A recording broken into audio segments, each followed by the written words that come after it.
ងកែបស្រែកយំទីរកទឹកភ្លៀង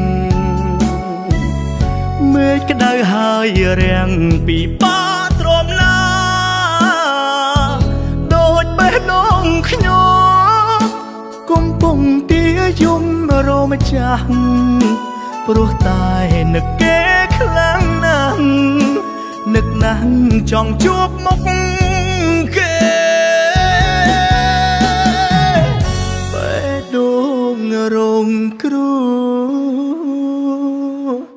ព្រោះត្រូវគេក្បត់បេះដូងកំសត់នឹកគេគ្មានហើយដឹងហើយថាពេលនេះគេកំពុងមានអ្នកថ្មីថែ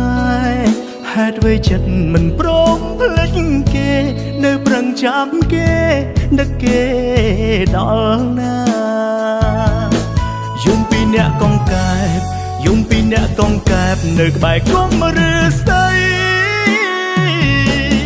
យំអង្គុយស្រមៃយំអង្គុយស្រមៃអាឡ័យដល់សង្សារតែទោះបីខ្ញុំយំទួញសោករីរៃយ៉ាងណាក៏មិនអាចដូចក្តីប្រាថ្នាបានត្រឹមឈឺផ្សាធ្វើបាបខ្លួនឯងស្រឡាញ់ពីអ្នកទាំងម្នាក់ឲ្យដួល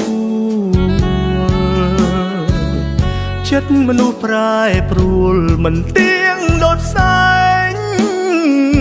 ស្ដាយចិត្តដែលខំស្មោះស្ដាយចិត្តដែលបារម្ភហួងហែង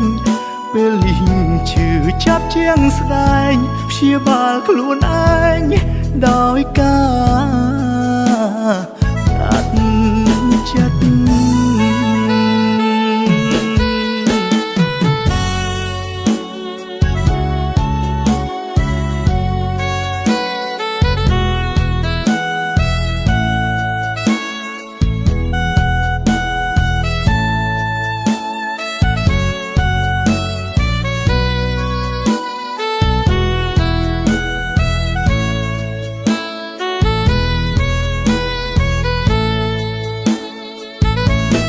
យំពីអ្នកកងកែបយំពីអ្នកកងកែបនៅក្បែរគុំឬស្ដីយំអង្គុយស្រមៃយំអង្គុយស្រមៃអាឡ័យដល់សង្សា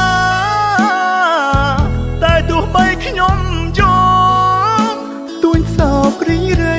យ៉ាងណាក៏មិនអាចដូចក្តីប្រាថ្នា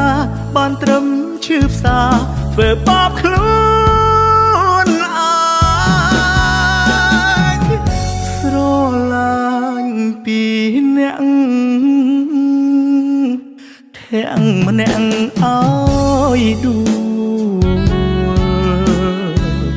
ចិត្តមនុស្សប្រែប្រួលមិនទៀងដូចផ្សែងស្ដាយចិត្តដែលខំស្មោះស្ដាយចិត្តដែលបារម្ភហួងហែងពេលលីងឈឺចាប់ជាងស្ដែងព្យាបាលខ្លួនឯងដោយការបាត់